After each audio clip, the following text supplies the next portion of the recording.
Recibí el cordial saludo de un amigo Boyce Edmond Isidora, riba el ya sábado 22 de noviembre aqui e coi. Paz e tranquilidade de Deus. Terreno que você está, na onda que você está, romana. Nós estamos estudar. Nós estamos estudar. A como acaba de fazer minha oração, me está falando que a você também está fazendo dibo, já que nós estamos ter bom comportamento que Deus também papi com nós. Riba, já sábado 22 de novembro. O título está Heredero de promessa, preso de esperança.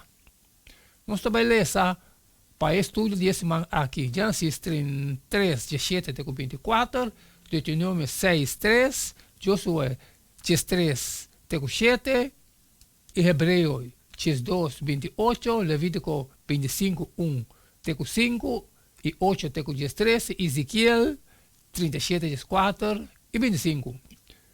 Se nós estudamos o texto aqui, nós temos bom direção na onde ele está bem nós semana aqui. Maneira de costume, é para o mês de semana nós temos texto para nos memorizar. E porque ele está no texto de memória, e é bem aqui ele vai sacar Zacarias 9, 12. Então pensa, preso não, tem esperança para bolso, vai Jerusalém back, é forte, foi Yahweh, me está anunciar, me está vai recompensar bolso dobro para tudo o que passa. Essa que é o sacar Zacarias 9, 12, é linha coragem aqui. Josué 3, 21 está contendo lista largo de marcador de limite geográfico que está delinear porção de terra assignada na tribunal de Israel. Para eleitor moderno, a lista aqui por parte irrelevante, pero não está basada em uma compreensão teológica de terra primitiva que está significante para nós hoje. Através de lista concreto aqui, Deus quer assinar a israelita que a terra não estava sonho. A primitiva está aqui de forma tangível e medível, pero não mestre a fazer a promessa e uma realidade. Actuando riba de.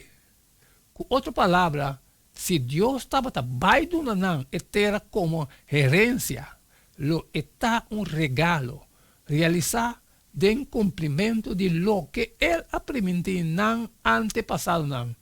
Mira, me está pondo o país e na bolsa disposição, drente e tome para bolso.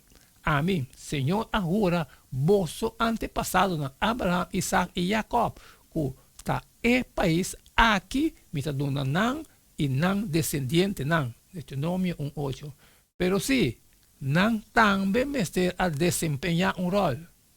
Porque esse aqui, nós lo mira algum conceito teológico relacionado com a terra primitiva e não implicação espiritual para esse que está reclamando toda a promessa de Jesus. Amém, amém, romana. Essa aqui está. Em base que ela está pondo de já sábado 22 de novembro, heredero de promessa, preso de esperança. Mas cumpre. Mas acaba que parte de mim, me também também há sido dibo sali e foi e compartilhar culturas que tem necessidade, pero que tem coisas trabalho, que não passar sempre uma pedido para share. E manhã nós seguimos um jeito, que é o mesmo jeito de todo dia, e queda de tchum, para sobre cada E não queda a mim, nada mais, nada menos a despedir for de bostan, se tem manhã Deus su poder.